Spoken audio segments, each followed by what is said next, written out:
Hello everyone, my name is Ashley Malavenda and I wanted to introduce you guys to a really cool website that integrates a lot of technology components and allows the student and the teacher to both interact with each other or alone. So the website that I'm choosing to show you guys about is Nerapod. Now, if you guys aren't familiar with Nerapod, this is going to be pretty awesome.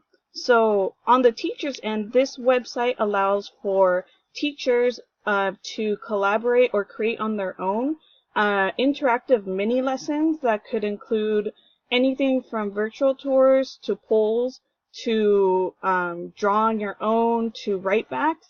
And it allows teachers to compile sort of like mini assessments, and the students are either allowed to interact with the teacher, so the teacher's leading the lesson and they cannot move on through the slides unless they have the teacher's permission.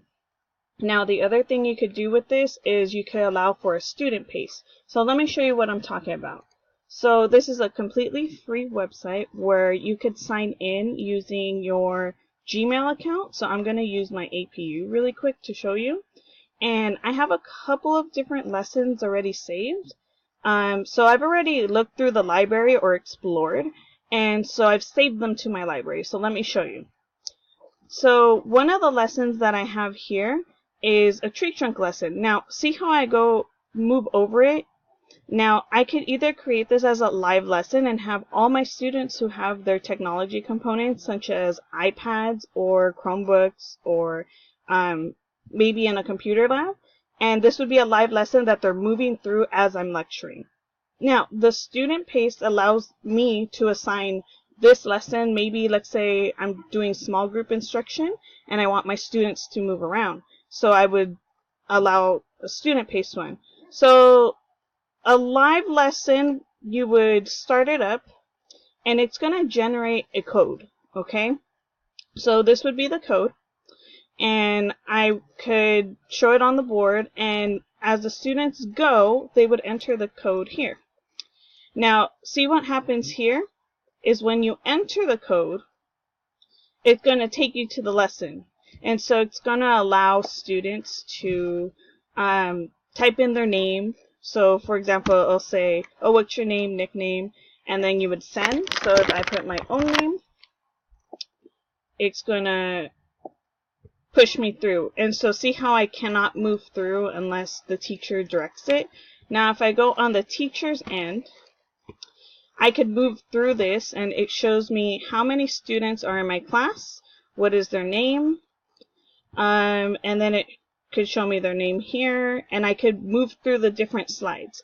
Now I just want to show you really quick what I'm talking about here. I know this is getting to be kind of a long video, but see how I introduce the objectives, then we start talking through the slides.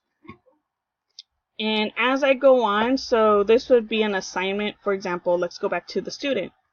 Now, the student has all these tools, and they're going to make predictions about what's inside of a trunk. So, for example, using the drawing tool, they could draw something here, and then when they're done, maybe, when they're done, they'll end up sending it to me. And so it's immediate feedback for the teacher. See how I received this on my end?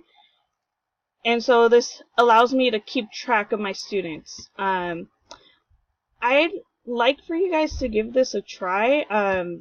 Being in two schools with a lot of technology in it, so one school with iPads, one school with Chromebooks, students were really engaged and interested in doing this with the teacher because it was a new lesson. There's polls, there's drawing, there's writing. Let me show you. So now it's like a poll, multiple choice questions. So this is pretty much limitless on what you could do. And if you're thinking about the SAMR model, I would say this is a total redefinition of how you could teach something to students.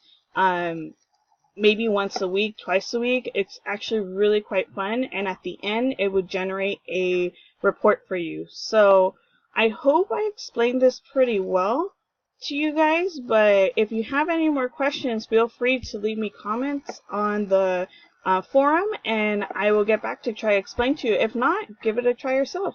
Thank you guys for listening in.